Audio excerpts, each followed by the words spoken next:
Pernikahan ibarat perjalanan panjang yang penuh misteri. Tidak ada yang tahu pasti sebuah pernikahan yang bahagia akan terus berlanjut ataukah justru berakhir dengan pedih. Begitu juga dengan pernikahan artis dan presenter Thalita Latif dan suaminya Dennis Rizky yang kini berada di ujung tanduk. 10 tahun membina bahtera rumah tangga, Thalita sepertinya sudah tidak kuat mempertahankan rumah tangganya bersama Dennis Rizky. Maka sidang lanjutan gugatan cerai Thalita dan Dennis kembali digelar di Pengadilan Agama Jakarta Pusat Kamis kemarin. Sidang yang beragendakan pembacaan gugatan tersebut dihadiri oleh Thalita Latif dan kuasa hukumnya, dan pihak Dennis hanya diwakilkan oleh kuasa hukumnya saja. Begitu inginnya Thalita Latif bercerai dari Dennis Rizky, benarkah Thalita tak menuntut harta gonogini sama sekali?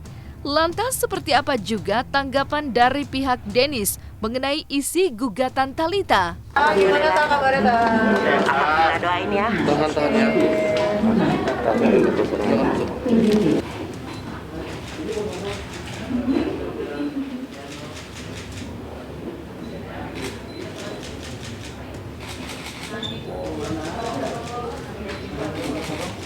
Tadi kita baru masuk ke dalam pokok perkara, yaitu pembacaan gugatan, yang mana dilakukan pembacaan gugatan tersebut. Setelahnya kita lakukan proses e-court, ya. Jadi dari replik, duplik, dan pembuktian itu, pembuktian masih nanti, tapi e-courtnya kami sudah jadwalkan, ya, baik minggu depan dan 2 minggu lagi. Jadi sifatnya tertutup dan kita nggak perlu harus ke pengadilan lah, intinya seperti itu. Jadi udah itu aja, dan dari kuasa hukum pihak tergugat pun juga menyetujuinya. Jadi kita akan langsungkan sidang berikutnya melalui e-court karena juga efektivitas dan efisiensi waktu juga. Gugatannya sih Simpel aja, cuma dia ingin bercerai dan juga hak asuh anak di Mbak Thalita. Cukup gitu aja. kalau harta gonogini Enggak lah, nggak penting. apa yang mau diminta Mbak dari dia? Nggak perlu juga. Ya pokoknya saya pengen ini cepat selesai aja. Pengen juga lancar buat persidangannya sampai akhir. Saya nggak pengen lagi ada embel-embel macem-macem, dan nggak pengen juga ada yang take advantage dari kasus ini. Tadi pembacaan gugatannya banyak Mbak, ada 9 halaman. Jadi saya nggak mungkin gitu, tapi poin-poinnya ya saya yakin teman-teman wartawan yang di sini juga sudah tahu lah isinya apa, seperti wawancara kita yang sebelum ini juga Ya. itu semua ada di dalam gugatan saya gitu. Jadi Petitanya cuma 2 aja, kita minta bahwa untuk bercerai, Ya. setelah itu hak asuh anak ada di saya, karena basicnya adalah memang saya bukan orang jahat dan saya bukan pendosa, jadi saya nggak butuh hal-hal yang untuk bikin mempersulit ini gitu. Tapi ketika di dalam gugatan saya memang harus beritahu hal-hal yang memang menjadi masalah di rumah tangga saya. Apa itu ya kalian udah tahu semua lah, itu semua ada di dalam gugatan saya. Kalau saya ngomongin di sini lagi panjang. Alhamdulillah lancar-lancar aja sih tadi gitu. Maksudnya buat saya sih gini ya, saya tuh lillahi ta'ala aja Mas gitu. Saya tuh niat saya itu kan nggak macem-macem di sini gitu, dan kuasa hukum kita juga semuanya juga tahu gitu, maksudnya kuasa hukum saya gitu tahu gitu bahwa memang niatan saya di sini juga jelas. Jadi ya udah, saya nggak perlu bertele-tele juga di dalam persidangan. Saya juga nggak banyak AIUEO kok gitu. Kita pengen cepet lancar tanpa ada satu hal yang mengganggu gitu. Kalaupun nantinya ada satu hal yang mengganggu saya akan perjuangkan apapun itu, karena saya pihak yang menjadi korban di dalam masalah ini. Karena saya berkali-kali bertanya dengan Dennis, pada hakikatnya Dennis tidak mau bercerai. Karena dia masih mau mempertahankan rumah tangganya. Terkecuali memang Thalitanya yang benar-benar sudah kekeh ingin bercerai. Jadi Dennis tidak bisa memaksakan kehendak gitu. Dia tidak menghilang ya. Karena Dennis ini kan di grup bandnya itu kan tidak terlalu aktif lagi kemarin-kemarin ini toh. Jadi sehingga dia juga berusaha mencari kehidupan yang lain di luar manggung lah gitu. Tidak pulang ke rumah, Bang? Nah, kalau dia tidak pulang ke rumah, memang ada pergeseran-pergeseran antara rumah tangga mereka. Jadi ini pun tadi pesan Denis, kita tidak baik mengumbar aib keluarga kita keluar, karena ini sifatnya aib bagi keluarga mereka. Jadi artinya memang sengaja Denis tidak mau mengumbarkan apa persoalan-persoalan di rumah tangga mereka. Udah kok menafkahi. Cuma kan mungkin faktor dan kadarnya, maklumlah namanya perempuan ya kan.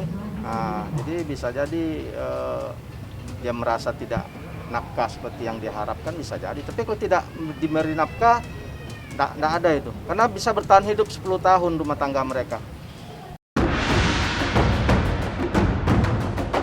Sementara itu, momen bulan suci Ramadan yang seharusnya menjadi momen tepat untuk merekatkan kembali silaturahmi antara keluarga justru berbeda, terbalik dengan kondisi yang Thalita Latif dan Denis Rizky rasakan. Secara mengejutkan, Thalita Latif mengaku jika sudah 4 kali bulan Ramadan harus dilewatinya tanpa kehadiran sang suami. Lantas, benarkah Thalita pun telah menutup rapat pintu damai kepada Denis Rizky? Mbak, ini Ramadan yang keberapa kali sih Mbak tanpa ikut seorang suami gitu? 2018, 2019, 2020, 2021. Bagaimana 4. menjalani Ramadan ini? Udah biasa Sebagai aja. seorang diri gitu ya? Udah biasa aja, karena bukan baru gitu. Udah beberapa Ramadan. 4 kali. Nah gini Mas, Lain ya itu. kalau kita bicara Konsepnya tentang nggak gitu sih. Ya, jadi maksud saya jangan dicampur adukan tentang memang kita menjalankan Ya. ibadah puasa. Kita harus hormati itu, kita harus jalankan itu Saling memaafkan, betul. dengan gitu. keimanan. Betul. Namun kalau hal di luar sini yang sifatnya duniawi terkait tentang adanya perceraian yang sebenarnya tidak mau terjadi, namun sudah lebih dari 3 tahun diberikan waktu, Ya. oleh Saya. penggugat, oleh Thalita, oleh klien saya untuk ada progres. Ya. Namun pengharapan itu pupus dikarenakan progres itu tidak ada. Ya. Apa itu progresnya? Ya ekspektasi dari seorang wanita agar supaya suaminya bersikap layaknya sebagai suami. Ya. Tidak demikian, kita maju. Ini pun juga proses hukum, negara hukum. Jadi yang kita perjuangkan adalah hak-hak hukumnya seorang wanita di muka sidang kasus perceraian. Ya, resiko. Itulah cobaannya Mas. Ya, Kan? Di resiko. dalam cobaan keimanan kita ditempa, Ya. kita akhirnya menjadi pribadi yang lebih bijak, Ya. lebih baik, lebih santun, dan lebih soft. Ya itu cobaan, tapi ya saya hadapin aja gitu. Bahwa bagaimananya ini buktinya saya keluar sidang baik-baik aja gitu. Sebenarnya kalau Mas tanya saya secara pribadi, pertanyaan-pertanyaan itu tuh menusuk hati sekali gitu. Jadi saya kalau jawab pasti ya saya akan menangis lagi, saya akan gelagap lagi, saya akan berusaha pasti untuk menjawab gitu, tapi pasti itu menyiksa saya gitu. Saya juga butuh proses healing untuk batin saya juga atas ini semua. Jadi ya saya gini loh, saya lebih bersyukur kepada prosesnya. Setiap orang itu kan harus melewati proses ya gitu. Nggak ada tuh yang gitu aja jadi. Jadi menurut saya ini juga satu proses di dalam hidup saya untuk saya untuk menjadi lebih baik lagi gitu secara pribadi dan secara keseluruhan atas kasus ini gitu. Mungkin penyembuhan juga secara psikis gitu ya, secara mental health gitu. Thalita Latif dan Denis Rizky menikah pada 9 Oktober 2011 lalu. Pasangan pesinetron dan basis Lila Band itu dikaruniai seorang anak yang kini berusia hampir 9 tahun. Rumah tangga mereka akhirnya kandas di tengah jalan lantaran dugaan KDRT dan kabar kehadiran orang ketiga yang menjadi salah satu pemicu Thalita Latif mengajukan gugatan cerai. Bertahun-tahun menahan luka batin yang begitu besar, Thalita pun akhirnya memilih untuk melanjutkan hidupnya bersama buah hatinya dengan berpisah dari Denis. Bahkan, meski sempat ada penyesalan yang diungkap oleh Denis, namun Thalita tetap tak goyah pada keputusannya untuk mengakhiri rumah tangganya. Lantas, seperti apakah pesan Thalita untuk Denis Rizky?